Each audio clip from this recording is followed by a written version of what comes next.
السلام علیکم میرے محترم ناظرین، رسول کریم صلی اللہ علیہ وآلہ وسلم کا فرمان ہے کہ اگر میرے بعد کوئی نبی ہوتا تو وہ یقیناً عمر ہوتے۔ ناظرین، آپ کو آج کی اس ویڈیو میں نبی کریم صلی اللہ علیہ وآلہ وسلم کے انتہائی قریبی ساتھی اور صحابی رسول حضرت عمر بن خطاب رضی اللہ تعالیٰ عنہ کی زندگی کے مختلف پہلو اور حالات و واقعات کے متعلق تفصیلات فراہم کی جائیں گی۔ اس ویڈیو میں آپ کو حضرت عمر کی پیدائش اور قبول اسلام کا حیرت انگیز اور ایمان افروز واقعہ سنایا جائے گا۔ اس کے علاوہ ایک شرابی کی توبہ کا قصہ بھی سنایا جائے گا۔ ناظرین، یقیناً آج کی ویڈیو میں حضرت عمر رضی اللہ تعالیٰ عنہ کے حیرت انگیز واقعات سن کر آپ کی عقل دنگ رہ جائے گی۔ چلیے ناظرین، بڑھتے ہیں ویڈیو کی تفصیل کی جانب۔ حضرت عمر کا لقب فاروق اور کنیت ابو حفصہ تھے۔ ناظرین، حضرت عمر رضی اللہ تعالیٰ عنہ کا لقب اور کنیت دونوں محمد صلی اللہ علیہ وآلہ وسلم کی عطا کردہ ہیں۔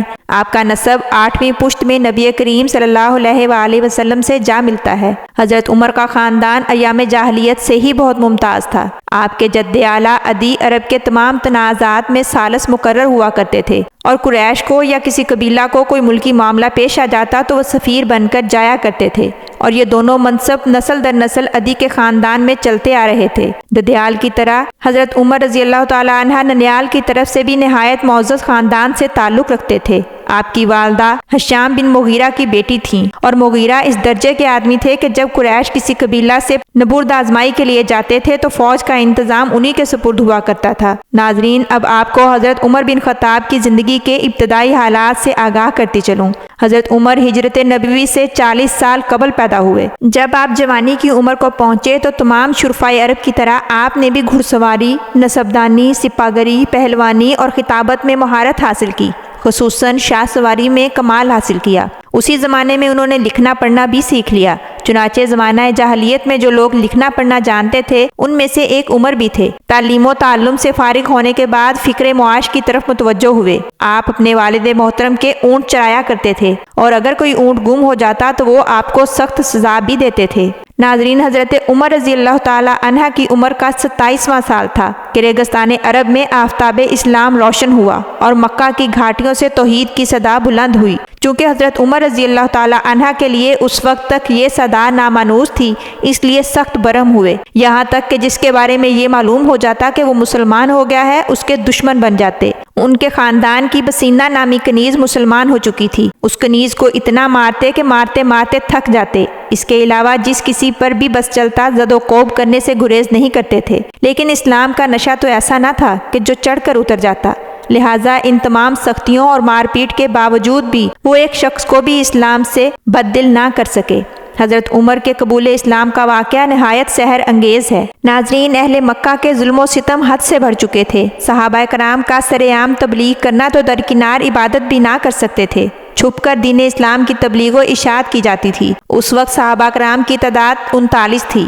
ناظرین، ایک روز بیت اللہ کا طواف کرتے ہوئے آپ صلی اللہ علیہ وآلہ وسلم نے اپنے پروردگار سے دعا کی۔ ایسی دعا کی اور ایسی عجیب چیز مانگی کہ کوئی اندازہ بھی نہیں لگا سکتا تھا کہ ایسی چیز بھی مانگی جا سکتی ہے۔ آپ نے دعا کی کہ اے اللہ رب کریم، عمر بن خطاب یا عمر بن حشام میں سے کسی کو اسلام کی عزت و تکریم کا ذریعہ بنا۔ نبی کریم صلی اللہ علیہ وآلہ وسلم نے 2 آدمیوں کو نامزد کر کے فیصلہ اپنے رب ذوالجلال کے سپرد کر دیا۔ اللہ پاک نے اپنے محبوب کی دعا کو شرف قبولیت بخشا اور حضرت عمر فاروق رضی اللہ تعالی عنہ کے قبول اسلام کا ذریعہ یہ بنایا کہ ایک روز تلوار نیام سے نکالے چلے جا رہے تھے کہ راستے میں بنو زہرہ سے تعلق رکھنے والے ایک شخص نے دریافت کیا کہ کہاں جا رہے ہیں، تو کہنے لگے کہ محمد کو قتل کرنے جا رہا ہوں۔ اس نے نئے دین کا اعلان کر کے مکہ والوں میں تفریق پیدا کر دی ہے۔ آج اسی کا قصہ تمام کرنے جا رہا ہوں۔ تو وہ شخص کہنے لگا کہ عمر، اگر تم نے ایسا کیا تو کیا بنو ہاشم اور بنو زہرہ والے تم سے اس کا بدلہ نہیں لیں گے؟ عمر کہنے لگے کہ لگتا ہے کہ تم بھی اس نئے دین میں شامل ہو گئے ہو۔ وہ فوراً بولا کہ پہلے اپنے گھر کی تو خبر لو، تمہارے بہن اور بہنوئی دونوں مسلمان ہو چکے ہیں۔ نہایت جلال کے ساتھ بہن کے گھر کی طرف چل پڑے۔ گھر میں داخل ہوئے تو سیدنا حباب بن الارد ان کے بہن اور بہنوئی کو سورہ طٰہٰ کی آیات پڑھا رہے تھے۔ جب عمر کی آواز سنی تو حباب فوراً چھپ گئے۔ اتنے میں عمر نے پوچھا کہ تم لوگ کیا پڑھ رہے تھے؟ تو بہن اور بہنوئی نے ڈرتے ہوئے کہا کہ ہم تو آپس میں باتیں کر رہے تھے۔ عمر کہنے لگے میں نے سنا ہے کہ تم لوگ نئے دین میں شامل ہو گئے ہو۔ بہنوئی نے کہا عمر وہ دین تیرے دین سے بہتر ہے، تو جس دین پر ہے وہ گمراہی کا راستہ ہے۔ یہ سننا تھا کہ بہنوئی کو زور سے مارا۔ بہن چھڑوانے کے لیے آگے بڑھی تو اس کو بھی اتنی زور سے تھپڑ مارا کہ وہ دور جا گری اور منہ سے خون بہنے لگا۔ جب بہن کے چہرے پر خون دیکھا تو غصہ ذرا ٹھنڈا ہوا اور بہنوئی کو چھوڑ دیا اور بیٹھ گئے اور کہنے لگے کہ اچھا لاؤ دکھاؤ کہ تم لوگ کیا پڑھ رہے تھے۔ بہن کہنے لگی کہ تم تو اس کتاب کے آداب سے ہی ناواقف ہو، لہٰذا پہلے وضو کرو پھر اس کتاب مقدس کو دکھاؤں گی۔ انہوں نے وضو کیا اور سورہ طٰہٰ پڑھنی شروع کی۔ بس پھر کیا تھا کہ جیسے جیسے پڑھتے جا رہے تھے کلام الہی کی تاثیر دل کو متاثر کرتی جا رہی تھی۔ حباب بن الارد یہ منظر دیکھ کر باہر نکل آئے اور کہنے لگے کہ میں نے کل رات رسول پاک صلی اللہ علیہ وآلہ وسلم کو یہ دعا کرتے سنا تھا کہ اے اللہ عمر بن خطاب یا عمر بن ہشام میں سے کسی ایک کو اسلام کی عزت بڑھانے کا ذریعہ بنا، اور میرے دل نے یہ گواہی دی تھی کہ پیغمبر کی یہ دعا عمر بن خطاب کے حق میں پوری ہوگی۔ اس پر حضرت عمر کہنے لگے کہ اچھا تو پھر بتاؤ کہ محمد اس وقت کہاں ہیں، میں ان سے ملنا چاہتا ہوں۔ انہوں نے بتایا کہ وہ صفا پہاڑی پر واقع ارکم کے مکان میں قیام پذیر ہیں۔ چنانچہ حضرت عمر نبی پاک صلی اللہ علیہ وآلہ وسلم سے ملنے کے لیے چل پڑے۔ اب درے پر مقیم صحابہ کرام نے جب دیکھا کہ عمر آ رہا ہے اور ہاتھ میں بے نیام تلوار ہے تو نہایت گھبرائے اور حضور کو خبر دی۔ اس وقت حضرت حمزہ بن عبد المطلب بھی وہیں موجود تھے۔ وہ فرمانے لگے کہ اسے آنے دو، اور اگر ارادہ نیک ہے تو کوئی بات نہیں، اور اگر اس کے آنے کا ارادہ غلط ہوا تو میں اسی کی تلوار سے اس کا کام تمام کر دوں گا۔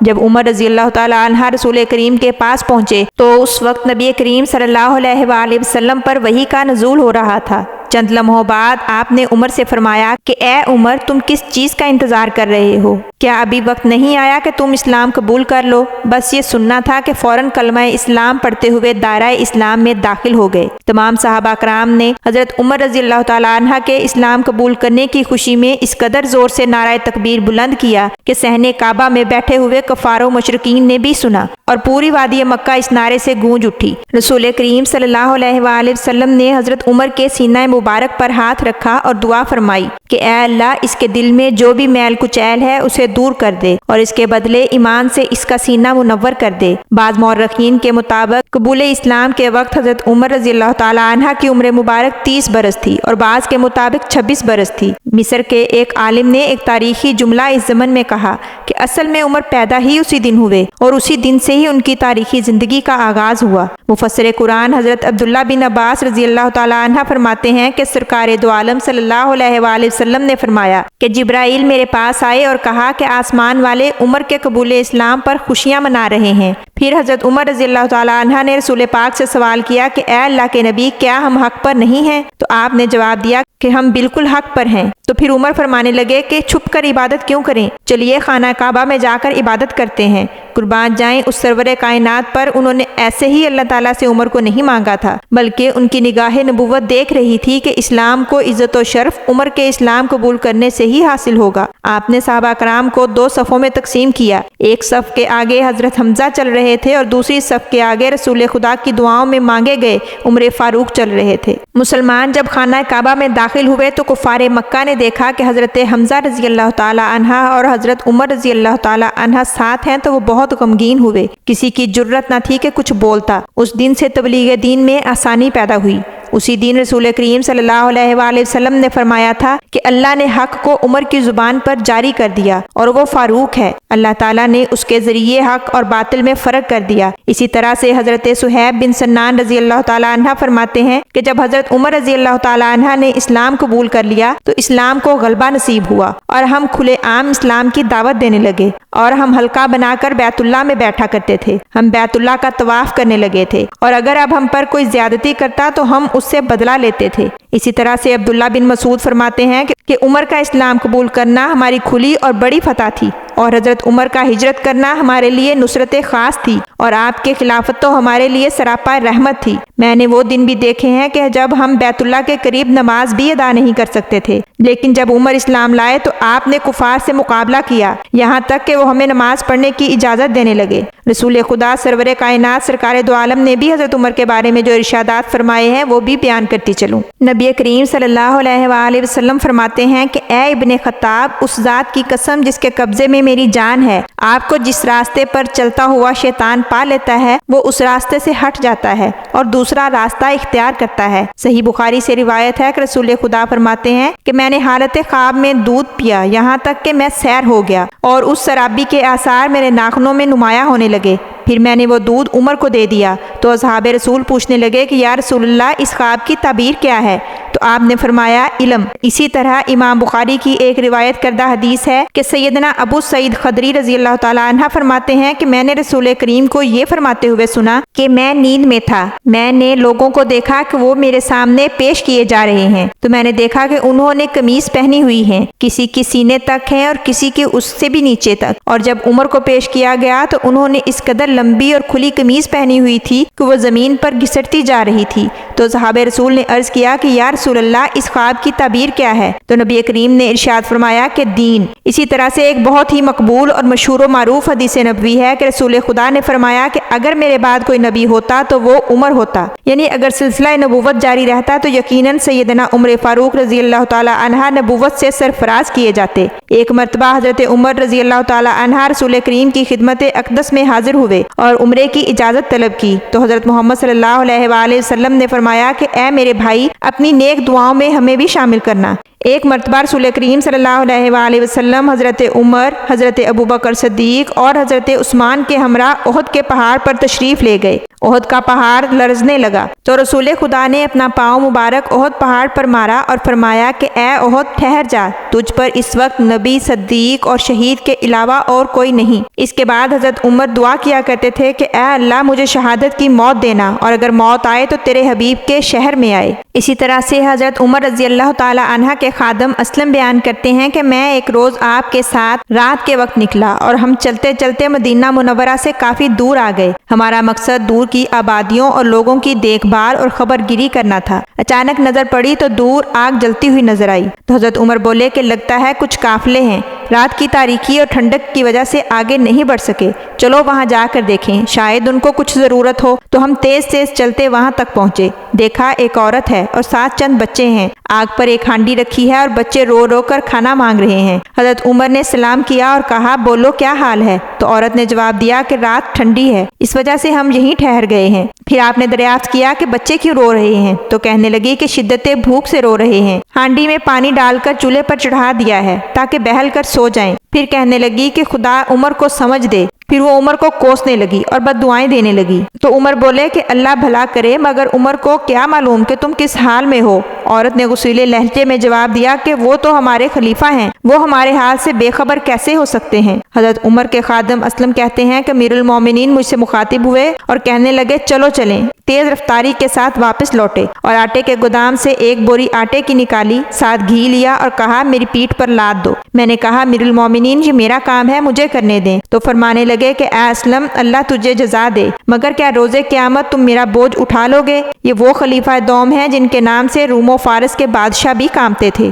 ناظرین، امیر المومنین اپنی پیٹھ پر سامان لے کر عورت کے خیمے میں پہنچے، خود کھانا تیار کرنے لگے اور جب کھانا تیار ہوا تو نکال کر عورت کو دیا اور بچوں کو کھلایا، باقی بچنے والا کھانا اس کے حوالے کر دیا اور واپسی کے لیے روانہ ہونے لگے۔ تو پردیسی عورت بولی کہ اللہ تمہیں نیک بدلہ دے، خلافت کے لائق تو تم تھے نہ کہ عمر۔ تو آپ بولے کہ دعائے خیر کرو اور صبح آ کر امیر المومنین سے مل لینا، وہاں تم مجھے پاؤ گی اور انشاءاللہ تمہارے گزر اوقات کے لیے بھی بہتر انتظام کر دیا جائے گا۔ اسی طرح ایک روز پھر معمول کے مطابق حضرت عمر خیرگیری کے لیے نکلے ہوئے تھے اور مدینہ کے ایک کشادہ میدان سے گزر رہے تھے تو ایک خیمہ نظر آیا جس کے اندر سے عورت کے کراہنے کی آواز آ رہی تھی اور خیمے کے دروازے پر ایک آدمی نہایت فکر مندی کے عالم میں بیٹھا ہوا تھا۔ حضرت عمر آگے بڑھے، آدمی کو سلام کیا اور پوچھا کہ کون ہیں اور کہاں سے آئے ہیں؟ تو آدمی بولا کہ بدوی ہیں اور امیر المومنین سے امداد اور تعاون کے طلبگار ہیں۔ پھر آپ رضی اللہ تعالیٰ عنہ پوچھنے لگے کہ خیمے کے اندر سے کراہنے کی آواز کیسی ہے؟ بدوی اس وقت نہ جانتا تھا کہ آپ امیر المومنین حضرت عمر ہیں، تو وہ کہنے لگا کہ جاؤ جا کر اپنا کام کرو، ایسی بات کیوں پوچھتے ہو جس سے تمہارا کوئی تعلق نہیں ہے، جاؤ خدا تمہارا بھلا کرے۔ پھر حضرت عمر کے محبت بھرے اور نرم لہجے سے پوچھنے پر اس نے بتایا کہ عورت ہے اور ولادت کا وقت قریب ہے، اس کے پاس کوئی نہیں ہے۔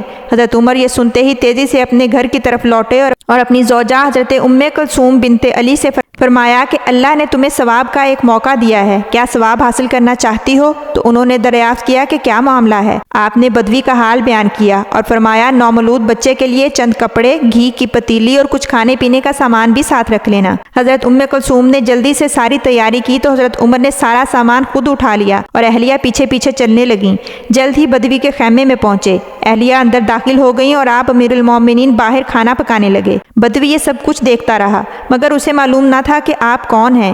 تھوڑی دیر کے بعد اہلیہ نے اندر سے آواز دی کہ اے امیر المومنین، اپنے دوست کو لڑکے کی مبارکباد دے دیں۔ یہ سننا تھا کہ بدوی سناٹے میں آ گیا اور گھبرا کر دور جا کھڑا ہوا تو آپ بولے کہ گھبراؤ مت اور اپنی جگہ پر بیٹھو۔ پھر کھانے کا برتن بیوی کو دیا کہ اس عورت کو کھانا کھلا دو، پھر کھانا بدوی کو دیا کہ کھانا کھاؤ اور آرام کرو، کل آ کر مجھ سے مل لینا، تمہارے ساتھ تعاون کیا جائے گا۔ جب اگلی صبح وہ آپ کی خدمت میں حاضر ہوا تو آپ رضی اللہ تعالی عنہ نے بدوی اور اس کے بیٹے کا وظیفہ مقرر کر دیا۔ آپ رضی اللہ تعالی عنہ بہت سے فضائل و خصائل کا مجموعہ تھے۔ آپ رضی اللہ تعالی عنہ مذہبی، سیاسی، سماجی، معاشرتی اور سیاسی لحاظ سے ایک مکمل اور عظیم قائد اور رہنما تھے۔ ان کی قائدانہ صلاحیتیں ہمارے تمام حکمرانوں کے لیے ایک عظیم نمونہ ہیں۔ اگر انداز حکمرانی سیکھنا ہو تو سیرت و کردار فاروق اعظم کا مطالعہ ضروری ہے۔ ناظرین، آج کے دور کے حکمرانوں کو جو کہ ہر وقت پریشانی اور اضطراب کا شکار ہیں، اگر وہ کچھ وقت سکون کے ساتھ اپنی حکومت کرنا چاہتے ہیں تو آئین فاروق اعظم کو اپنا مشعل راہ بنائیں۔ ناظرین، حضرت عمر بن خطاب رضی اللہ تعالی عنہ کے دور حکومت میں آپ رضی اللہ تعالی عنہ سے کسی شخص نے شکایت کی کہ اے امیر المومنین،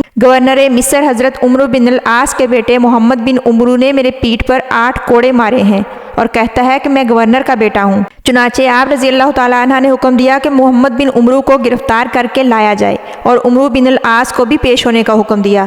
جب عمرو کو گرفتار کر کے لایا گیا تو آپ نے اس آدمی سے کہا کہ گورنر کے بیٹے محمد بن عمرو کی پشت پر 8 کوڑے مارو۔ اس متاثرہ شخص نے محمد بن عمرو کی پشت پر 8 کوڑے مارے تو آپ رضی اللہ تعالیٰ عنہ نے اس آدمی سے کہا کہ اب 1 کوڑا عمرو بن العاص کی پشت پر بھی مارو تاکہ اس کو معلوم ہو کہ اس کا بیٹا کیا کرتا ہے۔ اس پر وہ آدمی بولا کہ اے امیر المومنین، کہ عمرو بن العاص نے تو مجھے کوئی کوڑا نہیں مارا، لہٰذا میں انہیں معاف کرتا ہوں۔ پھر آپ مصر کے لوگوں کے سامنے عمرو بن العاص سے مخاطب ہوئے اور بولے کہ اے عمرو بن العاص، تمہیں کیا ہو گیا ہے؟ تم نے کب سے لوگوں کو اپنا غلام بنانا شروع کر دیا ہے، حالانکہ ان کی ماؤں نے انہیں آزاد جنا تھا۔ ناظرین محترم، حضرت عمر تو ایسی شخصیت ہیں کہ ان سے مسلمان تو کیا غیر مذہب بھی متاثر تھے۔ اس کا ثبوت آپ کو اس واقعہ سے ملے گا کہ ایک جرمن پارسی لڑکی حضرت عمر رضی اللہ تعالیٰ عنہ کے اس فیصلے سے اس قدر متاثر ہوئی کہ اس نے سیرت عمر پر 7000 انگریزی کی کتب جمع کی اور ایک انٹرنیشنل لائبریری بنائی۔ اس نے ایک بین الاقوامی سیمینار منعقد کیا جس میں دنیا بھر سے 1000 مشہور دانشور لوگوں نے شرکت کی۔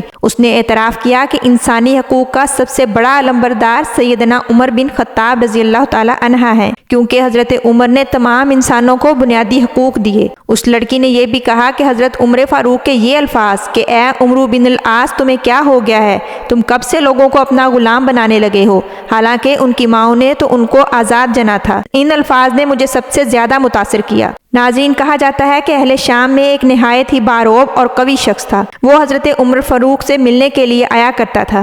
ایک دفعہ ایسا ہوا کئی دنوں تک ملنے کے لیے نہ آیا تو آپ رضی اللہ تعالیٰ عنہ نے لوگوں سے اس کے متعلق دریافت کیا تو لوگ کہنے لگے کہ اے امیر المومنین، اس کے بارے میں تو نہ ہی پوچھیں، وہ تو شراب میں مست رہنے لگا ہے۔ حضرت عمر نے اپنے وزیر کو بلایا اور کہا کہ اس کے نام میں خط لکھو۔ آپ نے خط میں لکھوایا، من جانب عمر بن خطاب، السلام علیکم، میں تمہارے لیے اس اللہ کی حمد پیش کرتا ہوں جس کے سوا کوئی معبود نہیں۔ وہ گناہوں کو معاف کرنے والا، توبہ کو قبول کرنے والا، سخت عذاب دینے والا اور بڑی قدرت والا ہے۔ اس کے سوا کوئی معبود نہیں اور اسی کی جانب ہمیں لوٹ کر جانا ہے۔ پھر آپ رضی اللہ تعالیٰ عنہ نے حاضرین محفل سے کہا کہ سب مل کر اپنے بھائی کے لیے دعا کرو کہ اللہ تعالیٰ اس کے دل کو پھیر دے اور اس کی توبہ قبول فرمائے۔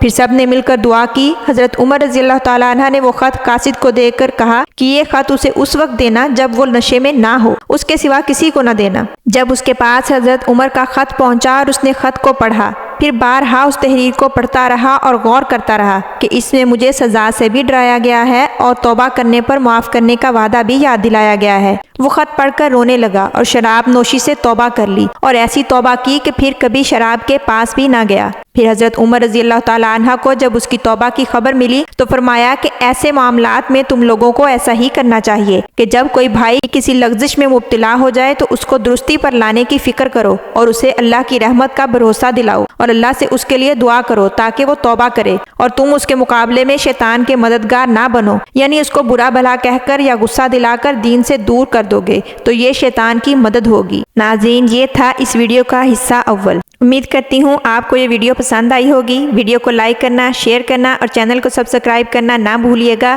اور اس کے ساتھ ساتھ کمنٹ باکس میں اپنی قیمتی آراء کا اظہار کرنا بھی نہ بھولیے گا۔ آج کی ویڈیو کو یہیں پہ ختم کرتی ہوں۔ حاضر ہوں گی اسی ویڈیو کے حصہ دوم کے ساتھ، تب تک کے لیے اجازت دیجیے۔ اللہ حافظ۔